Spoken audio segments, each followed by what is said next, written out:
I request Honorable Sardar Jasbir Singh Ji Kangura to deliver his presidential remarks for today's national seminar.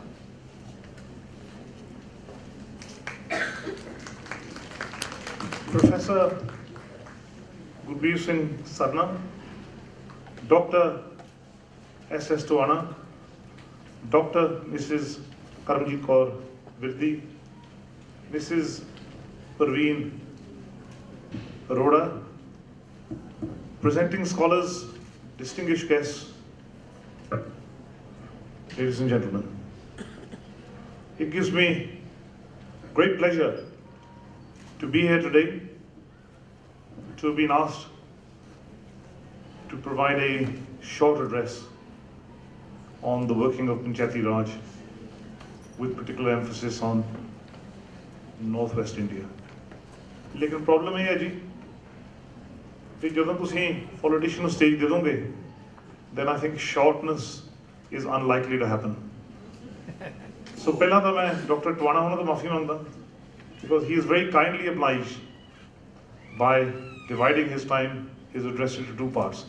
And I think it is his great humility that has allowed him to accept, because ਮੈਨੂੰ ਪਤਾ that when you present, you have a flow, and sometimes it is very difficult to pick up from where you've led off. So thank you so much. In the context of Panchayati Raj, I have a particular interest, because my constituency, Kila Raipur, that is made up of 82 villages. And I'm a recently arrived observer of the political and administrative landscape. ये तो मैं थोड़ी मुझे कह नहीं सकता that I have witnessed in my adult life how Panchayati Raj institutions have evolved. But what I can do is I can provide a snapshot of what I feel about where we are, and what I as an individual, as a citizen, and as an MLA feel about where we should be going. Before I do that, I'd like to take you back to pre-civilization. ਹੁਣ ਬੱਚਿਆਂ ਨੂੰ ਸਾਰਿਆਂ ਨੂੰ ਪਤਾ, ਕਿਉਂਕਿ ਅੱਜ ਕੱਲ੍ਹ ਦੇ ਬੱਚੇ ਬੜੇ ਘੈਂਟ ਨੇ, ਵੀ civilization ਤੋਂ ਪਹਿਲਾਂ ਕੀ ਸੀ? Civilization ਤੋਂ ਪਹਿਲਾਂ there was a nomadic existence, when mankind used to move around from place to place. Then the era of civilization started, where people started living in small communities. And as those communities increased in size, as populations increased, there was a need to manage the environment. ਉਦੋਂ ਤਾਂ ਸ਼ਹਿਰ ਹੁੰਦੇ ਨਹੀਂ ਸੀਗੇ, ਤਕਰੀਬਨ ਸਾਰੇ ਪਿੰਡ ਹੁੰਦੇ ਸੀਗੇ. And that is when the principle of Panchayati Raj actually started in India. ਇਹ ਕੋਈ ਨਵੀਂ ਗੱਲ ਨਹੀਂ ਗੀ. ਤੁਸੀਂ you go back to the days before the British came here, and you will find that there would exist some form of management, irrespective of who the ultimate rulers were. Because society needs management. Because there's only two things that people historically have by and large accepted. One is governance, and the other is religion. Now, why did religion start? Go across the world, and you'll find that the majority of people subscribe to one religion or the other. मैं सारी दुनिया सिर्फ एक देश गया जिथे the majority of the people are atheists, and that is the Czech Republic. I'm sure you can do your searches on the internet and ਤੁਸੀਂ ਵੀ inquire ਕਰੋ. ਮੇਰੇ ਕੋਲ ਦੁਨੀਆ ਦਾ ਕੋਈ ਮੁਲਕ ਹੈ ਜਿਥੇ the majority of the people do not believe in religion, and I found that very surprising. But religion itself started because there was a need to organize people. And you can only organize people if people subscribe to a common belief. And that is the genesis of every single religion that exists in the world, because they all started as small movements, and the more people that accepted those beliefs, the greater the strength of that religion. So coming back to Panchayati Raj, from the days before the British arrived to the days when the British came here, India was by and large, an undemocratic society. ਜਿਹਨੂੰ ਆਪਾਂ democracy ਕਹਿੰਦੇ ਆ, ਛੋਟੀਆਂ ਮੋਟੀਆਂ elections ਹੋਈਆਂ ਸੀ ਜ਼ਰੂਰ, once the British were still here. ਲੇਕਿਨ true democracy, meaningful democracy, ਤਾਂ ਉਦੋਂ ਹੀ ਸ਼ੁਰੂ ਹੋਈ ਆ ਜਦੋਂ ਆਪਾਂ ਨੂੰ ਆਜ਼ਾਦੀ ਮਿਲੀ ਆ. And if you look at the principle and practice of Panchayati Raj over the last 60 years, one glaring thing shines out. In 1947, we were an exceedingly poor country, exceedingly poor. Je gore sterling balance na chhad ke jande, there may have been a food crisis many, many years before a food crisis actually existed. I'm sure you all know about the sterling balance. 47 ਜਦੋਂ ਅੰਗਰੇਜ਼ ਛੱਡ ਕੇ ਗਏ ਸੀਗੇ, they left a very significant sum of hard currency, in those days referred to as the sterling balance. And at that time, we were an even more rural society than we are today. And I would have thought that our leaders at that time should have focused on building the Panchayati Raj institutions from a very early stage.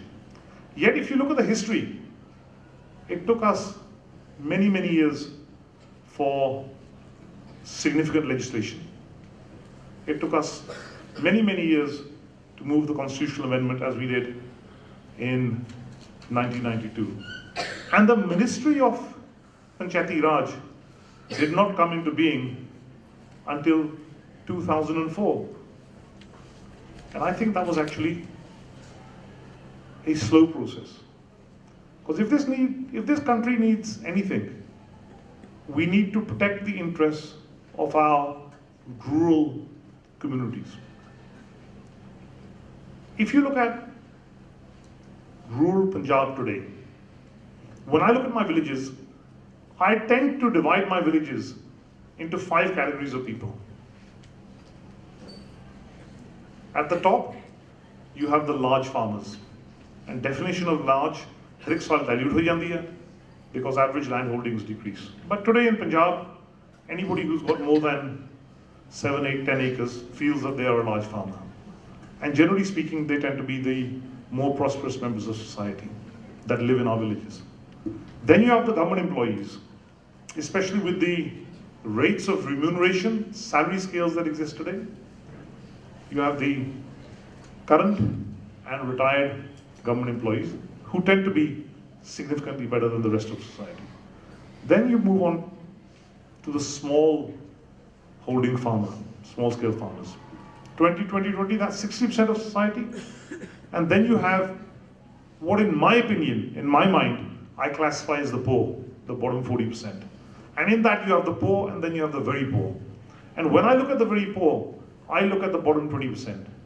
And I, as a legislator, feel that it is my duty as a legislator that unless we can address the needs of that bottom 20% of society, then we are not delivering true governance.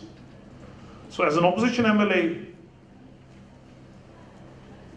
I have an agenda to learn and to oppose. That's my duty. Rana Sahab kindly referred to me as a leader. I'm not a leader.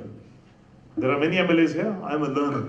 It is only if you learn that you can fulfill your duties as an MLA. And one of the things that I will be encouraging the next administration in Punjab to do is to actually take governance closer to the people. देखो जे तुसीं पिंडां जाओगे and बहुत सारे शहर च रहण वाले पिंडां च नहीं जाते ਜਾਂ ਜੇ ਜਾਂਦੇ ਨੇ they go there for a very cursory visit. लेकिन Punjab is still very significantly a rural economy. Punjab may be urbanizing at a very significant rate. We are urbanizing at somewhere between 1.3% or 1.7% of our population, depending on which particular report you read.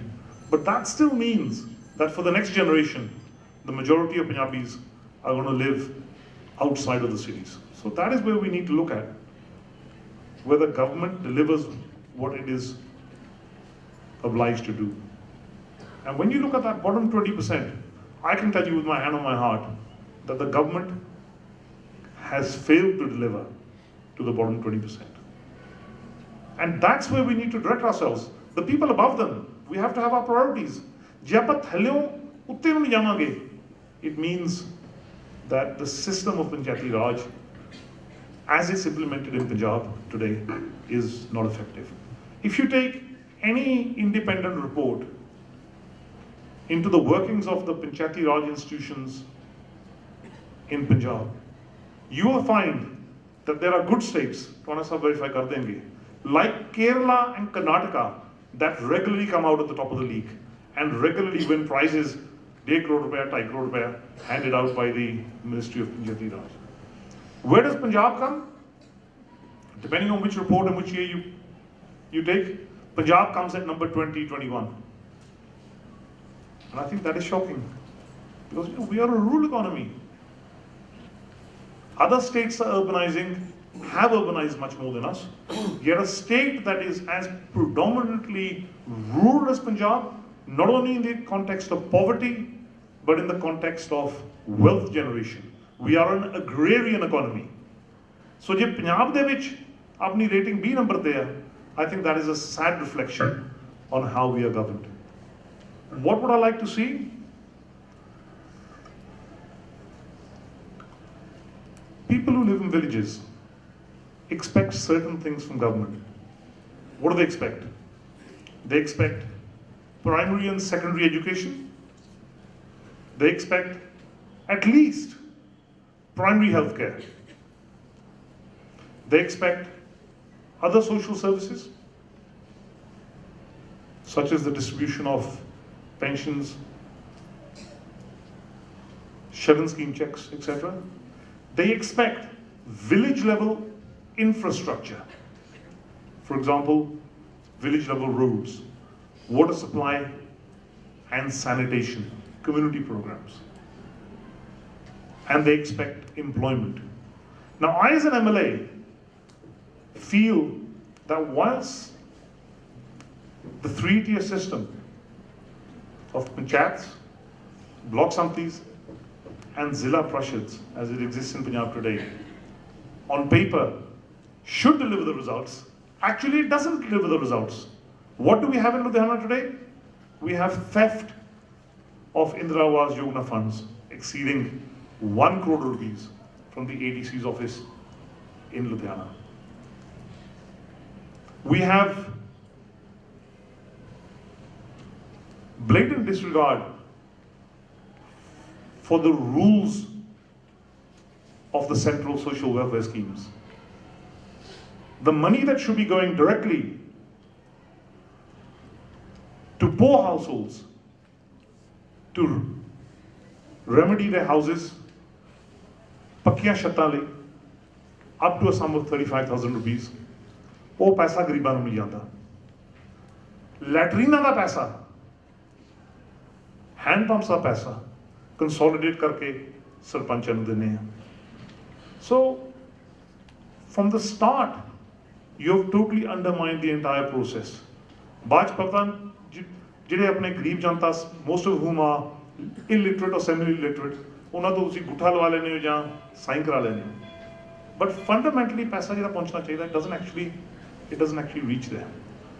The problem that we have today is that geographically, in the context of Punjab, the Zilla is by far too big an area. Even jada block is too big an area. Government needs to devolve itself down to a unitary level, where the poorest of the poor, देखो जिन्हां दी आपां गल करदे हां poorest of the poor, तुसीं कदे उन्हां नूं जाके मिले हो? ਤੁਸੀਂ ਕਦੇ ਉਹਨਾਂ ਨੂੰ ਜਾ ਕੇ ਪੁੱਛਿਆ ਵੀ ਤੁਹਾਡੀ ਜੇਬ 'ਚ ਪੈਸੇ ਕਿੰਨੇ ਆ? ਆਪਾਂ ਤਾਂ ਸਾਰੇ ਬੈਠੇ ਆ ਇੱਥੇ। I think we can count the money in our pockets. As even ਜਿਹੜੇ students ਨੇ will have something exceeding 100 rupees. ਜੇ ਤੁਸੀਂ poorest of the poor ਨੂੰ ਜਾ ਕੇ ਪਿੰਡਾਂ 'ਚ ਮਿਲੋ, ਕਈ ਵਾਰੀ ਉਹਨਾਂ ਦੀ ਜੇਬ 'ਚ 5 ਰੁਪਏ ਨਹੀਂ ਹੁੰਦੇ। They might have 20 rupees and they might have 25 rupees. Just go and see how much value they place on a 10 rupee note or a 20 rupee note. ਕਿਉਂਕਿ ਜਿੰਨਾ ਚਿਰ ਤੁਸੀਂ ਇਹ ਨਹੀਂ ਕਰਦੇ, ਤੁਸੀਂ ਪਿੰਡਾਂ ਦੀ ਗਰੀਬੀ ਸਮਝ ਨਹੀਂ ਸਕਦੇ। So as a legislator, I feel that the government should take the governance of rural Punjab to that level where it is eminently accessible by the poorest of the poor. What we need to do is, we need to redefine the concept of a block. We need to create rural administrative blocks. Let us take the case of Punjab's rural constituencies. Punjab de vich, at a political level, there are about 80 rural constituencies. And I think each of those rural constituencies, like Killa Raipur is, needs to be divided up into 10 rural administrative blocks. That's what you have to do. You have to make them much smaller. And then you have to create local area boards. You need to create a local area education board. You need to create a local area health board. You need to create a local area social welfare board, a local area infrastructure board, and you need to create a local area employment board. That's what you need to do. क्योंकि देखो 4 साल हो गए मैंने इत्थे आया नूं, सारियां चोणां इत्थे हुंदियां, पार्लियामेंट दी चोणां हुंदियां, MLAs दी चोणां हुंदियां, पंचायत दी चोणां, सरपंचां दियां, पंचां दियां, अपने जिला परिषद दियां, ब्लॉक समिति दियां, कोऑपरेटिव बैंक दियां, मिल्क प्लांट दियां, लेकिन जिहड़ियां असली चोणां होणियां चाहीदियां, which every mature democracy in the world has, वो हुंदियां नहीं कियां, किहड़ियां चोणां? The election of parent representatives to school managing boards. It is a fundamental right. ਵੀ ਜਿਨ੍ਹਾਂ ਦੇ ਪਰਿਵਾਰਾਂ ਦੇ ਬੱਚੇ ਜਾਂਦੇ ਨੇ ਉਹ ਸਕੂਲਾਂ ਦੇ ਵਿੱਚ, ਉਹਨਾਂ ਨੂੰ ਆਪਾਂ ਉਸ ਸਕੂਲ ਦੀ ਮੈਨੇਜਮੈਂਟ ਦੇ ਵਿੱਚ ਕੋਈ ਹੱਕ ਨਹੀਂ ਦਿੰਦੇ. So we need to look at and review how we are practicing politics and practicing representation in rural India. Were we to create these smaller entities managed by a chief executive officer of the rank of an EO, we're not looking for very senior staff at that level. What we will be doing is taking the government much closer to the people. Because at that level, you would have maybe 5,000 students attending various primary and secondary schools. We can then decide where the resources are to be concentrated. Look at primary health care. As an MLA,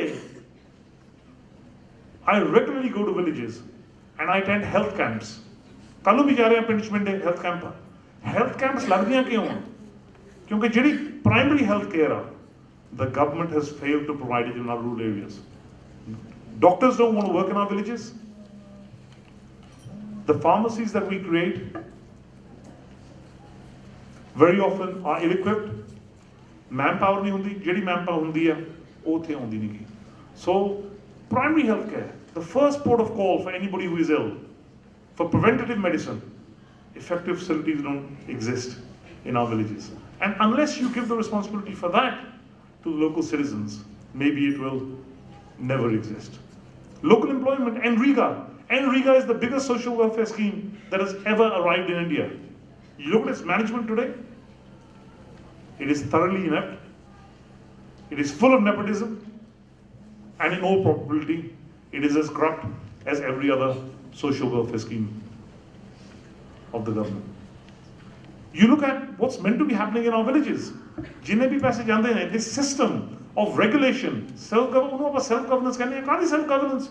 When you're accountable to the BDO, you're accountable to the Panchayat Secretary. That is not self-governance, that is regulation. Jinne bhi paise pinda jande ne. I've been coming here for 9 years. My mother fought the election in 2002. ਮੈਨੂੰ ਕੀ ਦੱਸਦਾ ਰਾਣਾ ਸਾਹਿਬ, ਮੈਨੂੰ ਤਾਂ ਉਹੀ ਨਾਲੀਆਂ ਦਿਸਦੀਆਂ, ਕਦੇ ਨਾਲੀਆਂ ਪੱਟ ਲੈਂਦੇ ਨੇ, ਕਦੇ ਰਿਪੇਅਰ ਕਰ ਦਿੰਦੇ ਨੇ, ਕਦੇ ਫਿਰ ਪੱਟ ਲੈਂਦੇ ਨੇ. I don't see anything substantial actually happening. I see large amount of money going to our villages. Our politicians go ਜੀ 50 ਲੱਖ ਦੀ ਗ੍ਰਾਂਟ ਉੱਥੇ, ਤੇ 30 ਲੱਖ ਦੀ ਗ੍ਰਾਂਟ ਉੱਥੇ, ਤੇ 70 ਲੱਖ ਦੀ ਗ੍ਰਾਂਟ ਉੱਥੇ, ਤੇ 15 ਲੱਖ ਦੀ ਗ੍ਰਾਂਟ ਉੱਥੇ, ਤੇ ਦਿਸਦਾ ਕੀ ਆ? ਦਿਸਦਾ ਸਿਰਫ ਉਹੀ ਆ, ਉਹੀ ਨਾਲੀਆਂ ਦੀ ਸਫਾਈ ਹੁੰਦੀ ਆ, ਤੇ ਉਹੀ ਨਾਲੀਆਂ ਦੀ ਰਿਪੇਅਰ ਹੁੰਦੀ ਆ. So what you do is, you don't have meaningful value addition. You don't have creation of assets. ਜਿਹੜੇ assets ਬਣਨੇ ਚਾਹੀਦੇ ਉੱਥੇ ਬਣ ਨਹੀਂ ਰਹੇ. So what you have is a circle of corruption, where the people that are involved in that process are there effectively to work for each other. And as I said in Chandigarh recently, I went to see the Secretary for Rural Development. मैं कहा संधू साहब, तुसी भी मानते हो, मैं भी मानता, सारे लीडर्स मानते हैं भी ये पैसे बर्बाद होते हैं. मैं कहा जी बर्बाद ही होते हैं, why don't you take official demand of it? Because if the money is going to be looted, I would rather it be looted by the villagers and not by the officers. See, that is the type of bold thinking that we need in governance in Punjab. Were we to create these local level authorities, what does it need? Sarna Sahib, it needs political will. Why have the Panchayati Raj institutions not functioned the way they were designed to? Because of the lack of political will. But the beauty of the Panchayati Raj statutes, whether you look at the PISA Act of 1996, whether you look at the constitutional amendments, if you look at any of the Panchayati Raj statutes, they give a significant amount of freedom to the states as to how they go about implementing the 29 matters which the government of India believes should be the responsibility of the Panchayati Raj institutions. So the government of Punjab has the powers. What it needs is the political will. If we can find the political will, then I'm certain we can take governance much closer to the people, get them involved in the process, reduce some of the current elections that are taking place, start getting parents involved, elected parents involved in the management of our primary schools and our secondary schools, start getting elected representatives involved in the management of primary healthcare in rural India, start getting local citizens involved to a much better extent than they are today in how we are creating community infrastructure in our villages. Make it much more accountable than where it is today. Now these things are all possible. I can't guarantee that the next government will do this, but what I can guarantee you is I will certainly be pitching as strongly in front of the next government along these lines as I am today presenting my ideas to you today. Panchayati Raj can work, Panchayati Raj will work, but it needs a better focus and it needs a micro focus. क्योंकि जिन्ना chair आपां micro focus नहीं दिंदे, जिन्हां दी जेब सिर्फ 20 रुपए आ, उन्हां ने बस फड़ के 40 किलोमीटर तां नहीं जाना, लेकिन जिन्हां दी जेब 20 रुपए आ, वो लोकल मिनी बस फड़ के 3 रुपए या 4 रुपए खर्च के लोकल एडमिनिस्ट्रेटिव ब्लॉक दे जरूर पहुंच जाएंगे. जिहड़ा करंट अपना ब्लॉक दा मॉडल आ, that is too big. If you look at a block, you measure it from one end to the other. कितने किलोमीटर होंगे? Sometimes you'll find a block from one end to the other goes up to 40 kilometers. किहड़े गरीब परिवार को पैसे हैगे ने? बस फड़ के 40 किलोमीटर तुसीं जाओ one direction, 40 kilometers in the back. So that is why the basic principle of the Zilla and the block, I think, is not going to work. And it is certainly not going to work for the poorest of the poor. So we need to bring governance down to a level where it is readily accessible by the poorest of the poor. Jidan apan jehde sab to gareeb a unhaं da zyada dhyan devange, then you will find perhaps effectively working Panchayati Raj institutions in rural Punjab. आज मैं थोड़े सारिਆਂ ਦਾ बहुत ਧੰਨਵਾਦ ਕਰਦਾ, ਖਾਸ ਕਰਕੇ doctor Karamjit Kaur Birdi madam principal ਹੋਣਾ ਦਾ ਬਈ ਅੱਜ ਦੀ ਇਨਵੀਟੇਸ਼ਨ ਉਹਨਾਂ ਨੇ ਮੈਨੂੰ ਐਕਸਟੈਂਡ ਕੀਤੀ ਆ. I would like to share many more thoughts with you, ਲੇਕਿਨ ਜਿਵੇਂ ਡਾਕਟਰ ਟਵਾਣਾ ਸਾਹਿਬ ਕਹਿ ਗਏ ਨੇ, I have many commitments in the constituency. I actually have to travel out of the constituency today. It is a great subject, Panchayati Raj, because the principles cannot be doubted. We are a poor state. We are a poor country. We need to make the Panchayati Raj institutions more effective. Otherwise, we will be failing to serve the needs of rural India. When I go to my villages, what do I see? I see people who are unemployable. Why are they unemployable? For two reasons. Because one, they are poor. Two, they are illiterate. Three, they are semi-skilled. And four, they are immobile. ਜੇ ਮੈਂ ਉਹਨਾਂ ਨੂੰ ਕਹੂੰਗਾ ਜੀ ਤੁਸੀਂ ਬੀਬੀ ਇੱਥੇ ਛੱਡੋ ਤੇ ਲੁਧਿਆਣੇ ਦੇ ਦੂਜੇ ਪਾਸੇ ਜਾਓ ਤੇ ਉੱਥੇ ਫੈਕਟਰੀਆਂ 'ਚ ਕੰਮ ਮਿਲ ਸਕਦਾ, ਕਿਸੇ ਨੇ ਨਹੀਂ ਜਾਣਾ. What we have to do is we have to create the employment opportunities for them closer to their village. Then they might start working. If we can get them gainfully employed or gainfully self-employed, then we can catalyze the rural economies. So once again, I thank you all, I thank the management, I thank the presenting scholars, I thank the staff of this august institution, and especially the students. I thank you all. All the best. Goodbye.